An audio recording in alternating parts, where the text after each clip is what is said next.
Bismillahirrahmanirrahim. Assalamualaikum warahmatullahi wabarakatuh. InsyaAllah hari ini kita akan sambung pelajaran kita Unit 2 Agama Islam di Malaysia di bawah tajuk Warisan Negara Kita.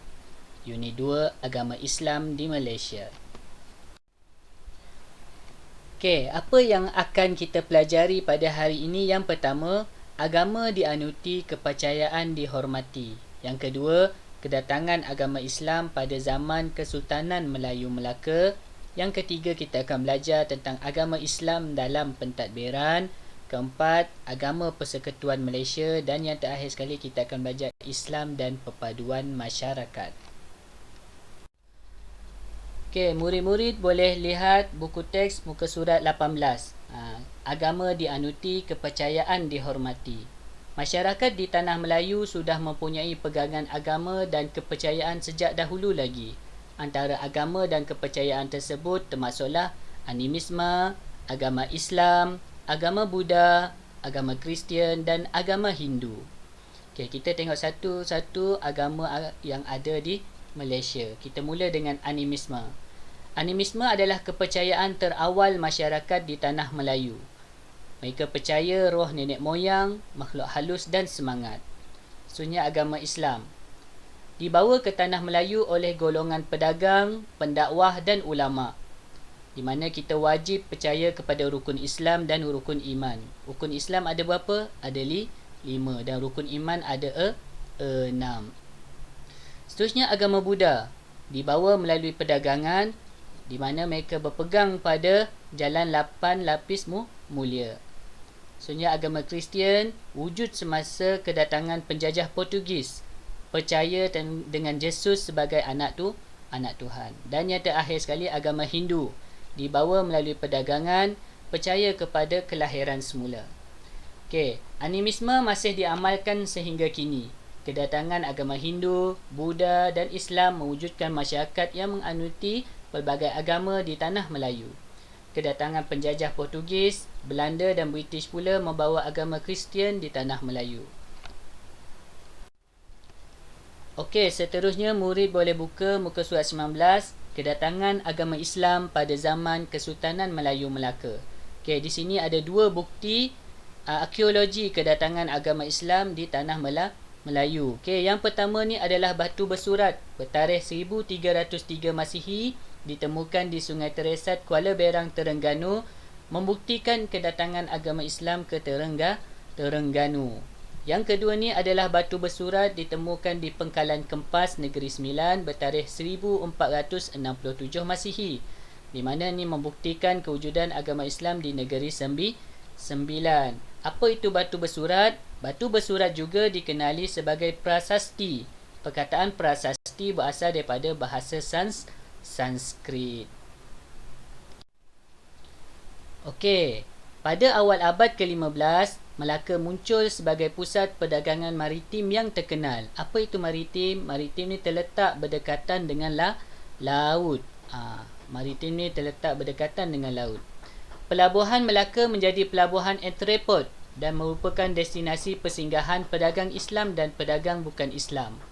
Kedatangan agama Islam pada zaman Kesultanan Melayu Melaka didorong oleh beberapa faktor. Apa itu entrepot?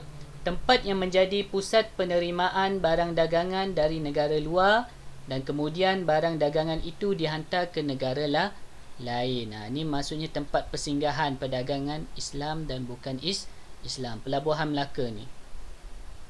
Apa faktor kedatangan agama Islam pada zaman Kesultanan Melayu Melaka? Okey, ada 3 faktor dia. Yang pertama adalah peranan pedagang Islam. Pedagang Islam dari negara Arab dan India menyebarkan agama Islam melalui kegiatan dakwah. Terdapat pedagang yang berkahwin dengan rakyat Melaka dan menyebarkan agama Islam kepada penduduk tempatan.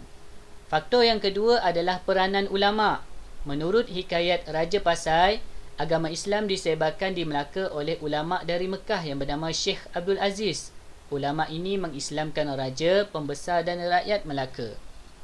Faktor yang ketiga adalah perkahwinan Megat Iskandar Shah dengan puteri Raja Pasai, menyebabkan baginda memeluk agama Islam. Apabila baginda memeluk agama Islam, rakyat Melaka turut memeluk agama Islam. Ini adalah 3 faktor kedatangan agama Islam pada zaman Kesultanan Melayu Melaka. Yang pertama tadi berkaitan dengan perdagangan, jual beli. Yang kedua, peranan ulama, ustazah waktu tu. Yang ketiga adalah peranan sultan. Bila sultan masuk Islam, rakyat pun ikut masuk Islam. Okey, seterusnya kita tengok perundangan pada zaman Kesultanan Melayu Melaka. Okey, perundangan pada zaman Kesultanan Melayu Melaka turut mengandungi hukum Islam. Terdapat 2 sumber perundangan di Melaka, iaitu Hukum Kanun Melaka dan Undang-Undang Laut Melaka. Apa yang ada dalam Hukum Kanun Melaka? 44 fasal, hak keistimewaan dan tanggungjawab raja serta pembesar. Sebenarnya hukum Islam yang terdapat dalam undang-undang ini berkaitan dengan hukuman jenayah, urusan jual beli dan keluarga, mewujudkan keamanan dan keselamatan rakyat di Melaka. Ini Hukum Kanun Melaka. Okey, perundangan yang kedua adalah Undang-Undang Laut Melaka. Dia mempunyai 25 fasal, iaitu berkaitan dengan peraturan di laut, tata cara niaga dan jual beli. Hukum Islam yang terdapat dalam undang-undang ini berkaitan dengan hukuman terhadap kesalahan jenayah saja. Kalau Hukum Kanun Melaka tadi, kesalahan jenayah, urusan jual beli dan keluarga. Tetapi Undang-Undang Laut Melaka dia berkaitan dengan jenayah.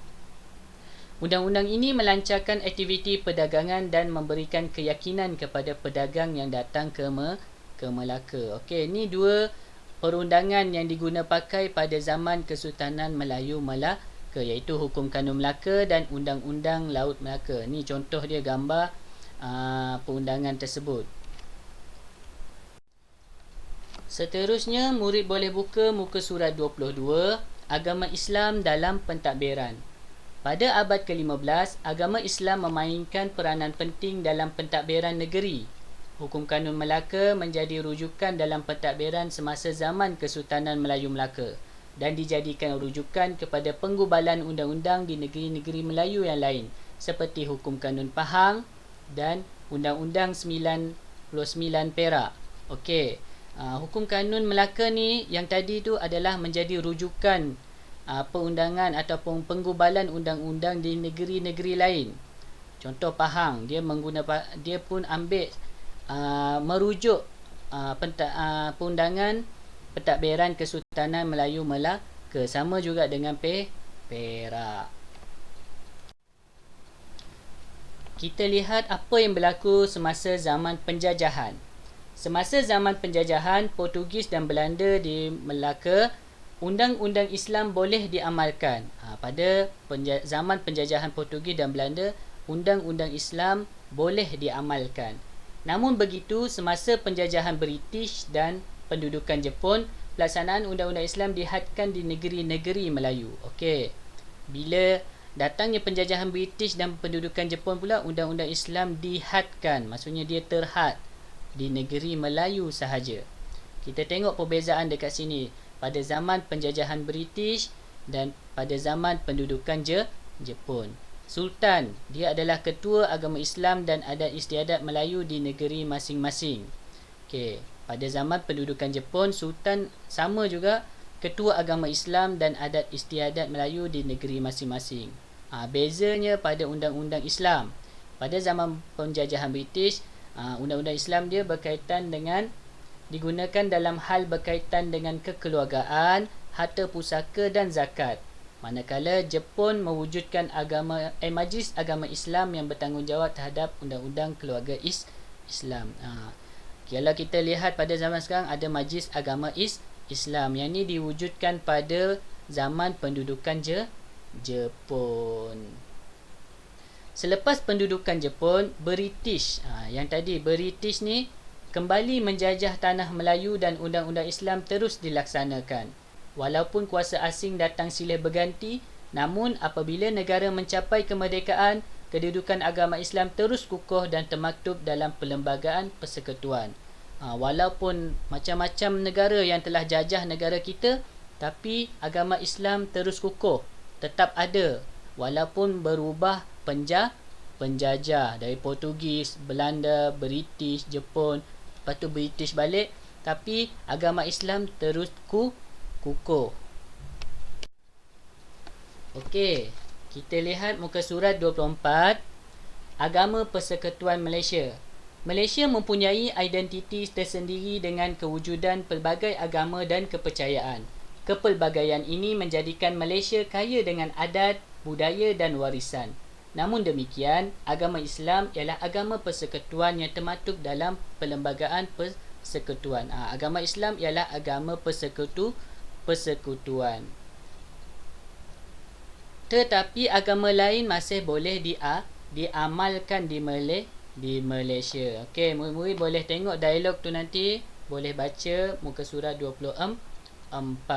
Sebagai rakyat Malaysia, kita perlu menghormati agama dan kepercayaan semua kaum agar perpaduan negara kekal terpelihara. Okey, kita sedia maklum bahawa nilai sejagat dalam agama membentuk perpaduan. Kita tengok satu persatu. Toleransi, bekerjasama dalam pelbagai urusan pekerjaan, menghormati tempat ibadat, tiada paksaan dalam beragama. Ni yang kita wujudkan di Malaysia. Yang kedua, kasih sayang, mengasihi dan mengasihani orang lain walaupun berbeza agama. Kita perlu membantu mereka yang memerlukan. Kalau awak tengok kawan awak walaupun bukan agama Islam, kita kena saling membantu. Yang ketiga, perdamaian, bermesyuarat untuk mendapatkan keputusan ramai, tidak menjadi pencetus pergaduhan. Yang keempat, kesederhanaan, bersederhana dari pelbagai aspek kehidupan seperti berbelanja, bercakap dan berpakaian. Okey. Seterusnya kita lihat nilai kemanusiaan menjamin kesejahteraan. Yang pertama, hubungan manusia dengan Tuhan, mengamalkan ajaran dan meninggalkan larangan yang dituntut agama. Benda baik kita buat, benda jahat kita kena tinggalkan. Seterusnya, hubungan manusia dengan manusia, berbaik sangka dan saling menghormati sesama manusia. Walaupun kita berbeza agama, kita kena menghormati agama lain. Okey. Yang ketiga, hubungan manusia dengan alam sekitar, memelihara dan mengindahkan alam sekitar. Nilai sejagat dan nilai kemanusiaan dalam agama penting untuk mewujudkan keharmonian. Nilai-nilai yang baik ini perlu diamalkan untuk membentuk masyarakat yang bersatu padu. Okey, akhir sekali, unit ini memberi pemahaman tentang perkembangan dan nilai agama Islam. Pengetahuan ini membentuk perpaduan di Malaysia. Apa yang kita belajar hari ini tadi adalah, yang pertama kita belajar tentang agama-agama yang dianuti di Malaysia. Animisme, Islam, Hindu, Kristian dan Buddha. Yang kedua, kita belajar tentang kedatangan agama Islam pada zaman Kesultanan Melayu Melaka. Kita ada dua bukti tadi. Bukti batu bersurat. Seterusnya kita tengok apa faktor kedatangan agama Islam di tanah Melayu waktu itu, iaitu ada tiga. Yang pertama adalah peranan pedagang Islam, peranan ulama dan peranan sultan. Seterusnya tadi kita lihat tentang agama Islam dalam pentadbiran. Pada zaman Kesultanan Melayu Melaka menggunakan dua undang-undang, iaitu Hukum Kanun Melaka dan Undang-Undang Laut Melaka. Agama Islam dalam pentadbiran semasa zaman penjajahan. Pada penjajahan British, pendudukan Jepun masih mengamalkan agama Islam. Undang-undang Islam masih wujud, masih kukuh pada zaman penjajah. Seterusnya kita belajar tentang agama persekutuan Malaysia.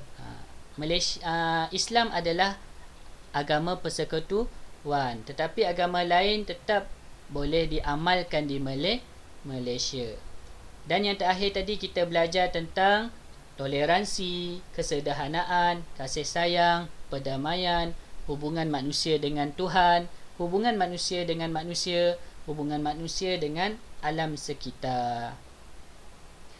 Okey, itu sahaja untuk hari ini. Assalamualaikum warahmatullahi wabarakatuh.